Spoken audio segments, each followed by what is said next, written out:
Abonnés. Je tiens à vous dire un sincère merci pour tout votre soutien infaillible à cette chaîne.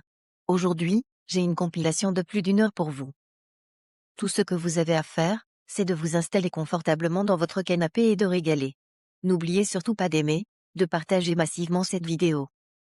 Si c'est votre première fois d'être ici, alors abonnez-vous s'il vous plaît.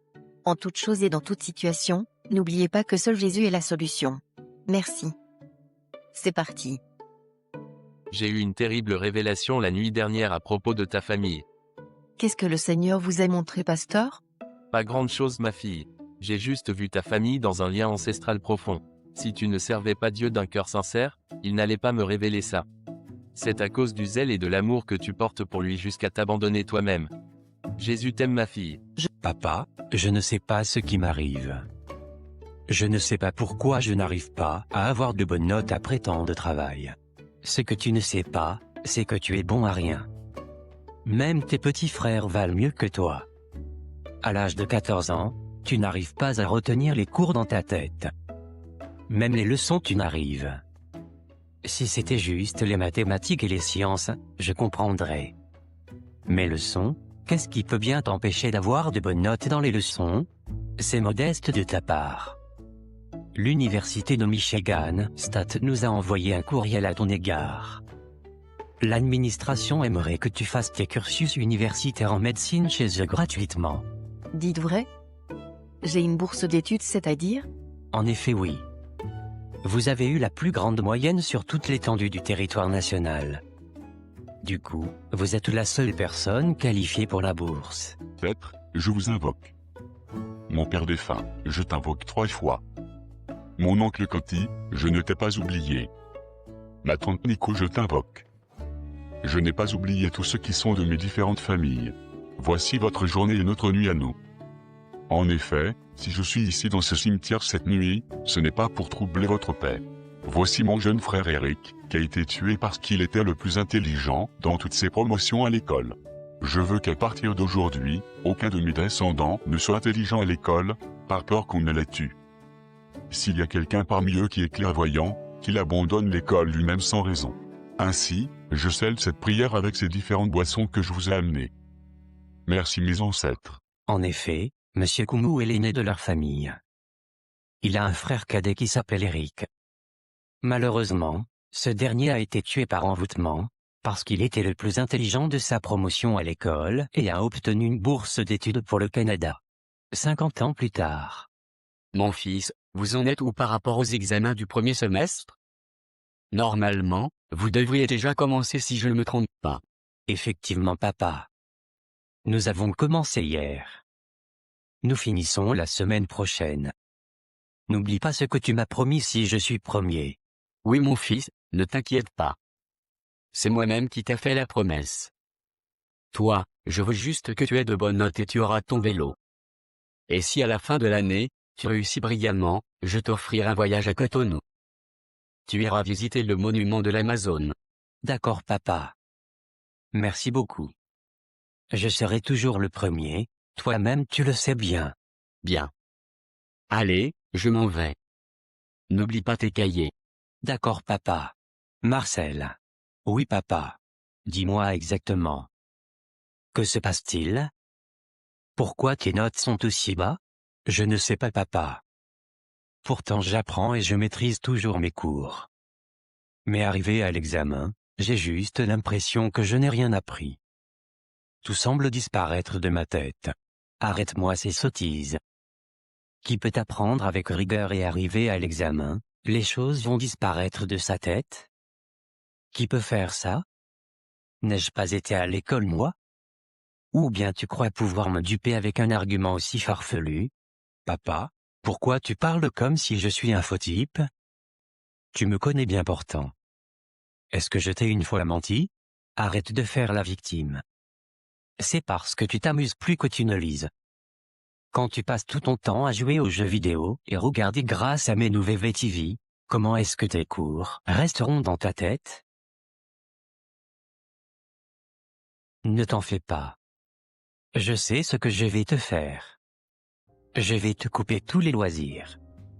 Même dans les vacances, tu seras dans les bibliothèques. Moi je dépense énormément d'argent pour tes études et tu te fous de moi.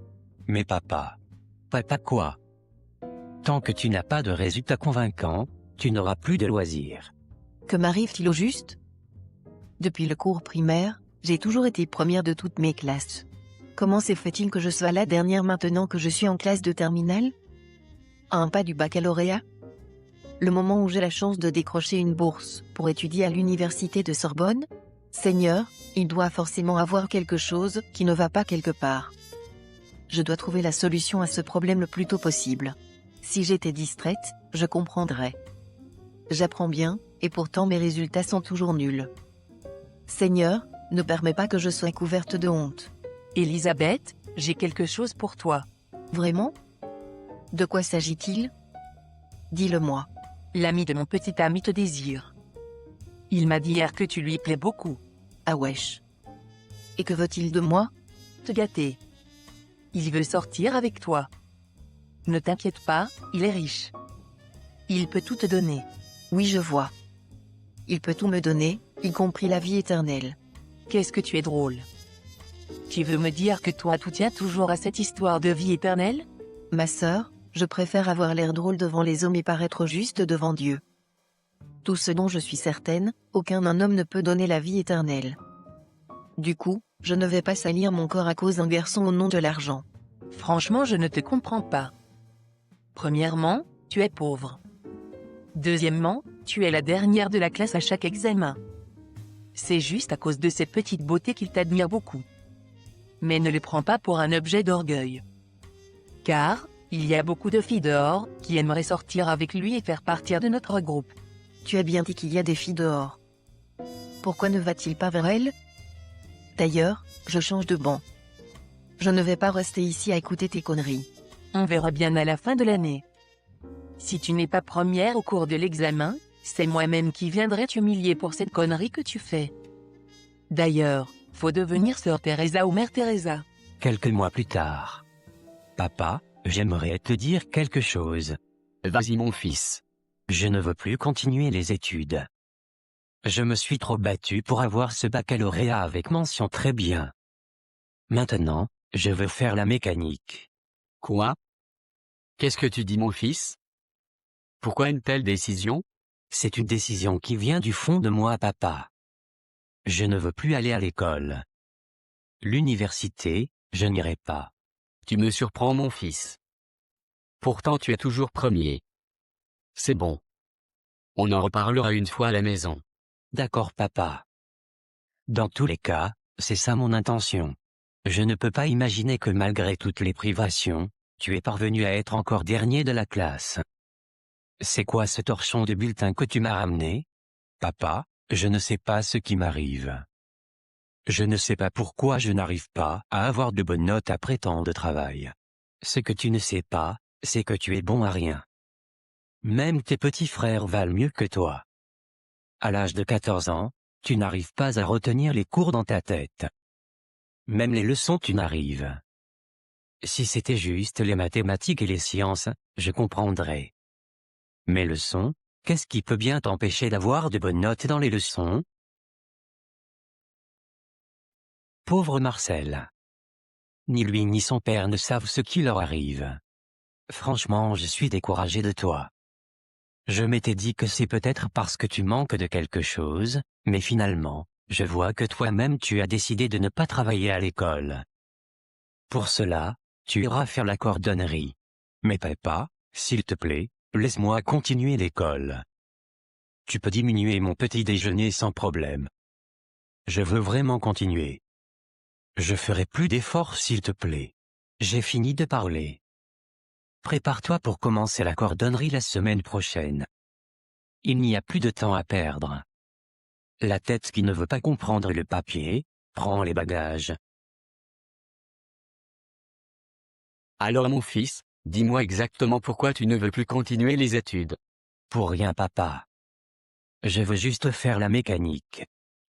Je n'ai plus envie de me mettre à lire. Mais mon fils, tu ne sais pas la grâce que tu as à ce que je ne sache. J'ai assez de moyens pour financer tes études jusqu'au niveau doctorat. Après, tu peux décider de ce que tu veux devenir. Regarde, Tu n'as que 19 ans, et tu viens d'avoir le baccalauréat scientifique avec mention. Pourquoi voudrais-tu donc gaspiller cette grâce? Papa, je sais que tu remueras ciel et terre, pour que je devienne une grande personnalité à travers l'école. Seulement que ce n'est pas mon truc. Mes petits frères sont là. Tu peux investir dans leurs études si tu le désires. Ton cousin Marcel est toujours dernier de sa classe. Pourtant, il supplie actuellement son père de le laisser continuer les études. Je me demande si tu étais sous l'effet d'un envoûtement. Je crois que tu devrais plutôt penser à m'inscrire dans le meilleur des ateliers de mécanique, papa. C'est de cela qu'on devrait parler à partir de maintenant. La sœur qui ne voulait pas souiller son corps et qui était censée être la première de notre promotion. Et d'où-je, que me veux-tu? Yes. Te voilà échoué. Ne vois-tu pas que nous tous qui sommes dans notre club nous sommes admis? Pourtant on sort en amoureux tous. Te voilà échoué lamentablement. J'ai eu pitié de toi le jour des résultats. Mais la pitié s'était transformée en mépris quand je m'étais rappelé que tu m'as jeté ton histoire de vie éternelle à la figure. Dis-moi exactement en quoi je t'ai offensé et d'où-je, pour que tu aies autant de mépris pour ma personne. Arrête de jouer la victime. Maintenant, non seulement tu n'as pas le baccalauréat, mais aussi tu n'as pas de petite amie. Tu ne fais que devenir vilaine comme la mère de Soundiata Keita. Pauvre Elisabeth. Elle le regarda, commença par couler des larmes et quitta. Seigneur, en quoi exactement ai-je eu tort? Ne suis-je pas la servante qui a toujours dévoué mon temps pour ton œuvre? Malgré que je sois élève, tout ce qui concerne les travaux de ta maison, je fais le minimum que je peux. J'ai aussi consacré mon cœur de jeune fille pour toi. Voilà que tu ne m'as donné que du mépris. Maintenant, je suis devenue la risée de tout le monde. Je t'en supplie, Seigneur, prends mon âme. Car, la détresse s'est emparée de ma personne. Pendant que je serai en train de dormir, viens et prends mon âme. Je ne veux plus rien de cette vie. Or, pendant le sommeil, il eut une révélation et se réveilla subitement. Seigneur. Que peut bien signifier cette révélation? Pasteur Joachim, en train de prier pour moi et me faire la délivrance? Pourtant je suis chrétienne née de nouveau, depuis plus de 5 ans déjà. Pourquoi ai-je encore besoin de délivrance? Y a-t-il quelque chose d'anormal en moi? Je crois que demain soir, je dois aller le voir et lui expliquer la révélation. Bonne arrivée Elisabeth ma fille. Assieds-toi s'il te plaît. Merci pasteur. Alléluia pasteur. Amen ma fille. Le Seigneur me charge de te donner un jeûne de 7 jours. Le 7e jour, tu viendras ici pour que je prie pour toi. J'ai eu une terrible révélation la nuit dernière à propos de ta famille. Qu'est-ce que le Seigneur vous a montré pasteur? Pas grande chose ma fille. J'ai juste vu ta famille dans un lien ancestral profond. Si tu ne servais pas Dieu d'un cœur sincère, il n'allait pas me révéler ça. C'est à cause du zèle et de l'amour que tu portes pour lui jusqu'à t'abandonner toi-même. Jésus t'aime ma fille. Je suis une pasteur. En réalité, si je suis ici, c'est justement parce que j'ai vu dans une révélation hier que vous étiez en train de me faire une puissante délivrance. C'est Jésus qui délivre. Il a juste porté mon visage afin que vous preniez la révélation au sérieux. Bref, n'oubliez pas de jeûner et de prier du matin au soir à 18h. Le 7e jour, venez ici à partir de 15h. Je suis sûr que le Dieu qui s'est révélé à Jacob à Bethel et Péniel, fera de nouvelles choses dans ta vie. Ce que tu seras va étonner tous ceux qui t'ont connu depuis ta naissance. Amen, amen, amen. Merci pasteur. J'en tiendrai compte. Ma vie ne sera plus la même. Quelques mois plus tard. Félicitations Elisabeth. Merci monsieur le directeur. Merci pour tout le travail que vous avez fait. Sans vous, je n'aurais pas ce résultat. C'est modeste de ta part. L'Université de Michigan, State nous a envoyé un courriel à ton égard. L'administration aimerait que tu fasses tes cursus universitaires en médecine chez eux gratuitement. Dites vrai? J'ai une bourse d'études, c'est-à-dire? En effet oui. Vous avez eu la plus grande moyenne sur toute l'étendue du territoire national. Du coup, vous êtes la seule personne qualifiée pour la bourse. Vous pouvez passer au bureau pour récupérer le courriel et commencer par remplir les fiches. Au cas où vous avez besoin d'aide ou de questions, faites-moi savoir. Je ne peux pas imaginer. Il n'y a donc rien que Dieu ne puisse pas faire. Éternel mon Dieu, merci beaucoup.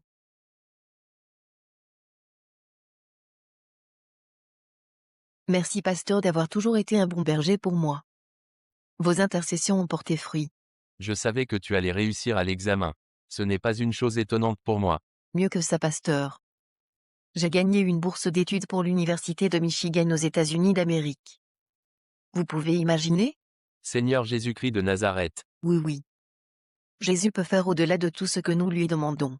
Waouh, merci Seigneur. Tout ce qui te reste à faire maintenant, c'est de continuer à obéir absolument à Dieu en toutes choses. Seul de ça dépend ton salut et ton bonheur. Ne t'éloigne jamais de sa parole. Et s'il advenait que tu tombes, relève-toi subitement. Que Dieu te garde, ma fille. Merci mon pasteur. Merci pour tout ce que vous avez fait. 9 ans plus tard, Elisabeth est revenue ouvrir une grande clinique dans son pays. La clinique est donc à la recherche d'une secrétaire. Bonjour madame l'infirmière. Oui, mademoiselle, que puis-je faire pour vous? En fait, j'ai vu dans une annonce qu'il y a recrutement pour un poste de secrétaire dans cette clinique. Du coup, je suis venue postuler. J'ai ma licence en infirmerie. Ah, c'est bien. Attendez, prenez la porte à droite, frappez et entrez. C'est le bureau de la directrice. Merci madame. Bonjour madame la directrice. Oui, bonjour. Veuillez vous asseoir s'il vous plaît. Attends. Edwige? Elisabeth? Qu'est-ce que tu fais ici? Mais c'est ma clinique ici. Je suis la directrice et propriétaire de cette clinique.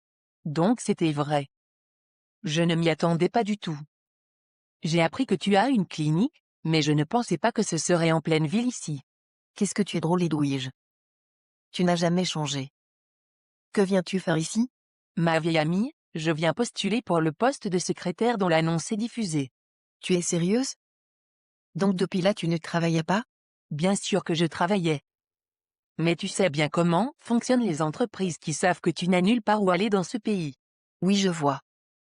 En tout cas, je veux bien t'embaucher. Mais tu auras une période d'essai de 6 mois. Après les 6 mois, tu auras un contrat de 1 an renouvelable jusqu'à 5 ans. Si tu te montres convaincante, je te ferai un très bon salaire avec de bonnes conditions. Tout ça parce que je veux m'assurer que tu as grandi dans ta pensée. Aussi, je veux t'informer que tous les employés ici sont des chrétiens dans notre communauté. En plus de ça, ils sont membres de l'équipe d'intercession. Si tu es d'accord, tu peux commencer par travailler dès demain. Sans problème. Je suis née de nouveau il y a plus de 2 ans déjà. Je vais te prouver que j'ai vraiment changé. Vous-même vous serez étonné. Bonne arrivée dans cette équipe, ma chère amie.